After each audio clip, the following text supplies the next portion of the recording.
Hi students, இந்த வீடியோவில் how to add and subtract algebraic expressionsனு பார்க்கலாம். ஓகே, ஸோ முதல்ல ஒரு ரீகால் பண்ணலாம். ஏற்கனவே நான் டெஃபினேஷன் அப்புறம் கிளாஸிஃபிகேஷன் எல்லாமே வீடியோஸ் தான் போட்டிருந்தேன் முன்னாடியே. ஆனாலும் இப்போ ஒரு ரீகால் பண்ணிவிட்டு அதுக்கப்புறம் இந்த அடிஷன் சப்ட்ராக்ஷனை பார்க்கலாம். ஸோ இன் சிம்பிள் டேர்ம்ஸ் அல்ஜிப்ரானா it is a combination of letters and numbers. So இது வரைக்கும் மேக்ஸில் 1 2 3 தான் பார்த்துருப்பீங்க, ஒரே நம்பர்ஸ் தான் பார்த்துருப்பீங்க. For the first time English alphabet அந்த லெட்டர்ஸும் பார்க்குறோம், XYZ ABC அதெல்லாம். ஓகே, ஸோ இப்போது ஒரு எக்ஸ்ப்ரெஷன் பார்க்கலாம் அல்ஜிப்ராவில். 3A + 2B + 5C + 18. இப்போ இதெல்லாம் என்னென்னா ஏபிசி வந்து நான் சொன்ன மாதிரி லெட்டர்ஸு கம்பைன் ஆகிருக்கு நம்பர்ஸோட. ஓகே, நடுவில் எல்லாமே நான் ப்ளஸ்ன்னு போட்டிருக்கேன், அது பேசிக் ஆப்ரேஷன்ஸில் ஒன்று இல்லையா. ஸோ இது இந்த மாதிரி combination of letters and numbers associated with basic operations இருந்தால் அதுதான் ஒரு அல்ஜிப்ரிக் எக்ஸ்ப்ரெஷன். ஓகே, இப்போ டேர்ம்ஸ்ன்னு பார்த்தா நான் கொடுத்துருக்கிறது எல்லாமே அந்த ப்ளஸ்ஸை எடுத்துட்டா எல்லாமே டேர்ம்ஸ் தான். ஸோ கமான்னு போடுறேன் நான் ஒவ்வொன்றுத்துக்கும் 3A, 2B, 5C, 18. ஸோ கொடுத்த அத்தனையுமே டேர்ம்ஸ் தான், எக்ஸ்க்ளூடிங் தி பேசிக் ஆப்ரேஷன், அது ப்ளஸ்ஸோ மைனஸோ எதுவாக இருந்தாலும். ஓகே, சரி, அடுத்தது வேரியபிள்ஸ்னால் என்ன? இதில் ஏபிசி. ஏன் ஏபிசி? பிகாஸ் அந்த ஏபிசிக்கு என்ன வேல்யூ அப்படிங்கிறது சம்முக்கு சம் அது மாறும். ஓகே, வேரி ஆகும் அப்படிங்கிறனால தான் அது வேரியபிள்ஸ். ஓகே, அடுத்தது பார்க்கலாம் கோஎஃபிஷியன்ஸ்னால் அந்த வேரியபிள்ஸோடு வர வேல்யூஸ் தான் கோஎஃபிஷியன்ஸ். ஓகே, ஸோ 3 to 5 நான் எழுதியிருக்கேன், ஏன்னா ஏவோட 3 வருது, பியோட 2 வருது, சியோட 5 வருதுனால. ஓகே, கான்ஸ்டன்ட் அப்படின்னு என்ன அர்த்தம்? அந்த நம்பர் 18 தனியாக இருக்குது. ஸோ 18ங்கிறது எப்போவா இருந்தாலும் அந்த வேல்யூ மாறப்போகிறது இல்லை, கான்ஸ்டண்ட்டாக அப்படியே தான் இருக்க போகிறது. அதனால தான் நம்ம அதை கான்ஸ்டன்ட்னே சொல்கிறோம். ஓகே, லிட்ரல் மீனிங் தான் அது. ஸோ இப்போ நம்ம அல்ஜிப்ரிக் எக்ஸ்ப்ரெஷன் பார்த்துட்டோம், அப்புறம் தனித்தனியாக எழுதின டேர்ம்ஸ்னு பார்த்தாச்சு. இங்கிலீஷ் அந்த ஆல்ஃபபெட் தான் இங்கே வேரியபிள்ஸாக பார்க்குறோம், அந்த லெட்டர்ஸோட வர நம்பர்ஸை தான் கோஎஃபிஷியன்ஸாக பார்க்குறோம், தனியாக வர நம்பரை தான் கான்ஸ்டண்ட்டாக பார்க்குறோம். ஸோ ஐ திங்க் கிளியராக உங்களுக்கு புரிஞ்சிருக்குன்னு நினைக்கிறேன். Okay, so we will see one more. ஏன்னா கோஎஃபிஷியன்ஸ்லாம் எப்படி இருக்கலாம், எந்த மாதிரி பேசிக் ஆப்ரேஷன்ஸ் இருக்கலாம் அப்படிங்கிறதையும் பார்க்கலாம். சரியா? Okay, so algebra na combination of letters and numbers. Okay, so one more expression in algebra, 3/2x. So இப்போது ஃப்ராக்ஷனில் பார்க்குறோம், அது எந்த மாதிரி கூட இருக்கலாம், ப்ராப்பராக இருக்கலாம், இம்ப்ராப்பராக இருக்கலாம், ரேஷனல் நம்பராக இருக்கலாம், ஓகே, ஸ்கொயர் ரூட்டாக இருக்கலாம், எது வேணால் இருக்கலாம் கோஎஃபிஷியன்ஸில். அதனால தான் இந்த எக்ஸ்ப்ரெஷனை சூஸ் பண்ணியிருக்கேன் உங்களுக்கு. இப்போது இதில் தனியாக டேர்ம்ஸ்ன்னு பார்த்தா 3/2x கமா போட்டு -1/5 அந்த சைனோடு எடுத்துட்டுருணும், அந்த நெகட்டிவ் சைனோட சேர்த்து எழுதணும். ஓகே, அதனால தான் நான் அந்த 2 நெகட்டிவ் இதில் உங்களுக்கு எழுதியிருக்கேன். ஸோ 9/4z -11/5 அப்படி எழுதணும். ஓகே, சரி, ஸோ வேரியபிள்ஸ் என்னெல்லாம் இதில் x, y, z. ஓகே, ஏன்னா லெட்டர்ஸ் தான் வேரியபிள்ஸ்ன்னு நான் சொல்லியிருக்கேன், ஏன்னா the values of variables change from sum to sum, அதனால தான் அது வேரியபிள்ஸ்னே பேர். ஓகே, கோஎஃபிஷியன்ஸ் எது? XYZோட வர அத்தனை நம்பர்ஸுமே along with the sign coefficients தான். ஸோ 3/2 -1/5 அதுக்கப்புறம் 9/4. ஓகே, 3 தான் வருது XYZோட. எஸ், அதுக்கப்புறம் கான்ஸ்டன்ட். ஸோ கான்ஸ்டன்ட் எது? -11/5, ஏன்னா அதோட வேல்யூ மாறப்போகிறது இல்லை, அதனால் that is called a constant. Okay, so இப்போ கிளியராக உங்களுக்கு இப்போ அல்ஜிப்ரான் என்னென்னு புரிஞ்சிருக்கும். Expression, terms, variables, coefficients, constant எல்லாமே கிளியராக புரிஞ்சிருக்கும்னு நினைக்கிறேன். ஏன்னா இது புரிஞ்சால் தான் உங்களால் சம்ஸ் ஈஸியாக போட முடியும். சரியா? ஏன்னா it is a very important chapter in mathematics. இப்போது கிளாஸிஃபிகேஷன் ஆஃப் டேர்ம்ஸ் பார்க்கலாம். அதில் என்ன 2 இருக்குது கிளாஸிஃபிகேஷனில். ஒன்று லைக் டேர்ம்ஸ், இன்னொன்று அன்லைக் டேர்ம்ஸ். சரியா? ஸோ இந்த லைக் டேர்ம்ஸ்னால் என்ன அப்படிங்கிறத முதல்ல நம்ம பார்க்கலாம். ஸோ இதில் 6x, 5x, 150x. Okay, coefficients என்ன வேணால் இருக்கலாம், -9x. இப்போ இப்படி 4 கொடுத்துருக்கேன் நான். இப்போ இதில் எல்லாம் காமனாக என்ன இருக்குதுன்னு பார்த்தா எக்ஸு தான் இருக்குது. ஸோ காமன் வேரியபிள் இருக்கணும், இருந்தால் தான் அது லைக் டேர்ம்ஸ். சரியா? ஸோ லைக் டேர்ம்ஸ்னால் என்ன? Terms having the same variable. Okay, so இது வந்து ஒன் சச் எக்ஸாம்பிள் இப்போ நான் கொடுத்தது. ஓகே, இன்னும் ஒரு எக்ஸாம்பிள் பார்க்கலாமா லைக் டேர்ம்ஸ்க்கு? ஓகே. So 8y. ஸோ எதில் கொடுப்பேன் நான் எல்லாமே while. S 11/2y minus root 2y. எப்படி வேணால் கோஃபிஷியன்ஸ் இருக்கலாம்னு நான் சொல்லிட்டேன். ஸ்கொயர் ரூட்டாக இருக்கலாம், ரேஷனல் நம்பர்ஸாக இருக்கலாம், ப்ராப்பர் இம்ப்ராப்பர் ஃப்ராக்ஷன்ஸாக இருக்கலாம், எப்படி வேணால் இருக்கலாம். சரியா? 10y. ஓகே, 4 கொடுத்துருக்கேன். 4மே y தான் வேரியபிளாக இருக்குது, அதனால் லைக் டேர்ம்ஸ் இதுவும். ஓகே, ஆர்டர் வந்து இப்போது எக்ஸை மட்டும் தனியாக பார்த்துருக்கோம், ஒய் தனியாக பார்த்துருக்கோம். அதுக்கப்புறம் போக போக XY எல்லாம் பார்ப்போம், காம்பினேஷன் ஆஃப் லெட்டர்ஸே பார்ப்போம். சரியா? அதை நான் அடுத்தடுத்த வீடியோஸில் சொல்லித்தரேன். ஓகே, இப்போ அன்லைக் டேர்ம்ஸ் பார்க்கலாம். ஸோ அன்லைக் டேர்ம்ஸ்க்கு என்ன எழுத போகிறேன்னு பாருங்கள். 8x 7y 9z 3m. So 4த்துலேயும் எப்படி இருக்குது வேரியபிள்? 4த்துலேயும் 4 விதமாக இருக்குது. Okay, so terms with different variables are called unlike terms. சரியா? ஸோ அடுத்தது பார்க்கலாம். இன்னொரு example. -3/2x 6/5y 1/2m and then 3n. So இதுலேயுமே 4மே டிஃப்ரெண்ட்டாக இருக்குது. சரியா? ஸோ இதுலேயும் எல்லாமே அன்லைக் டேர்ம்ஸ் தான். ஸோ சேம் வேரியபிள் வந்தால் லைக் டேர்ம்ஸ், டிஃப்ரெண்ட் வேரியபிள்ஸ் வந்தால் அன்லைக் டேர்ம்ஸ்.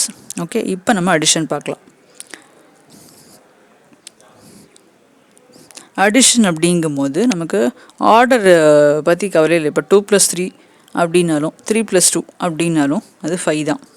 ஸோ எந்த நம்பரை முன்னாடி போடணும் அப்படிங்கிற ஆர்டர் இங்கே அவசியம் இல்லை. அதே மாதிரி தான் அடிஷனல் அல்ஜீப்ராவும். என்ன கண்டிஷன்னா எல்லாம் ஒரே வேரியபிளாக இருக்கணும் அப்படின்னு அர்த்தம், லைக் டேர்ம்ஸாக இருக்கணும்னு அர்த்தம்.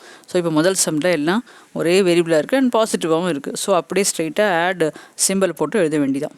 ஓகே, ஸோ மூணுத்தையும் ஆட் பண்ணுங்கள். கோஎஃபிஷியன்ஸை 22 + 33 55 வந்திருக்கு. ஒரு எக்ஸை சேர்த்துக்க வேண்டியதான்.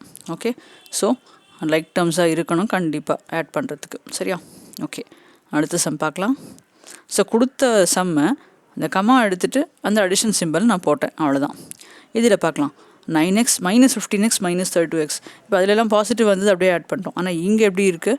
2 நெகட்டிவ் நம்பர்ஸ் இருக்குது. ஸோ என்ன பண்ண போகிறோம்? அப்படியே எடுத்து எழுத போகிறோம். ஓகே, அடிஷனில் நோ சைன் சேஞ்ச் இருக்கிறது அப்படியே எழுதிடுவோம். ஸோ ஒரு பாசிட்டிவ் 2 நெகட்டிவ் இங்கே எழுதியிருக்கோம். அப்போ என்ன பண்ணணும்? இன்டீஜர்ஸோட ரூல்ஸ் இங்கே அப்ளை பண்ணுறோம். ஸோ 2 மைனஸ் இருக்கிறதுனால add both the numbers, put the minus sign. So 2 minus இருந்தால் எப்படி? 2த்தையும் ஆட் பண்ணணும், ஆனால் அந்த மைனஸ் சைனை போடணும். ஸோ நமக்கு -47x கிடச்சாச்சு. இங்கே +9 இருக்குது, -47 இருக்குது. ஸோ டிஃப்ரெண்ட் சைனாக இருந்தால் என்ன பண்ணணும்? இன்டீஜர் ரூல் படி சப்ட்ராக்ட் பண்ணிவிட்டு சைன் ஆஃப் த பிகர் நம்பரை எழுதணும். ஸோ 47 9ஐயும் சப்ட்ராக்ட் பண்ணிவிட்டு 47 தான் பெரிய நம்பர், அதனால அந்த மைனஸ் சைனை ஆன்சரில் எழுதிடணும். சரியா? இன்டீஜர் ரூல்ஸ் நல்லா ஸ்ட்ராங்காக படிச்சுக்கோங்க, அப்போ தான் இந்த சம்லாம் நம்ம கரெக்டாக போட முடியும். சரியா? ஓகே, ஸோ இன்னொரு சம் பார்க்கலாமா? 5x 2x 3y 8x. So இதில் எக்ஸும் இருக்குது, ஒய்யும் இருக்குது, ஜெட்டும் இருக்குது, 6z. சரியா? சரி, இப்போ இதை எப்படி ஆட் பண்ணலான்னு பார்க்கலாம். ஸோ இதில் லைக் டேர்ம்ஸ்ன்னு பார்த்தா எதெல்லாம் இருக்குது? 5x 2x 8x இருக்குது. ஸோ அடிஷனுக்கு முதல் கண்டிஷன் என்ன சொன்னேன்? லைக் டேர்ம்ஸாக இருக்கணும்னு சொன்னேன். ஸோ அந்த மூணுத்தையும் எடுத்து எழுதிக்கிறோம். லைக் டேர்ம்ஸை சேர்த்து ரீஅரேஞ்ச் பண்ணும்போது சேர்த்து எழுதிக்கோங்க, மற்றதெல்லாம் அப்புறம் எழுதுங்க. இப்போது மூணுத்தையும் ஆட் பண்ணால் என்ன வருது? லைக் டேர்ம்ஸில் 15x வருது, அவ்வளோதான். அதுக்கப்புறம் மற்ற ரெண்டுத்தையும் அப்படியே எழுதிட வேண்டியதான், 3yயும் 6zயும். பிகாஸ் நம்ம லைக் டேர்ம்ஸை மட்டும்தான் கம்பைன் பண்ண முடியும் அடிஷனில். ஓகே, ஸோ இந்த எக்ஸ்பிரஷனே தான் ஃபைனல் ஆன்சராக இருக்கும்.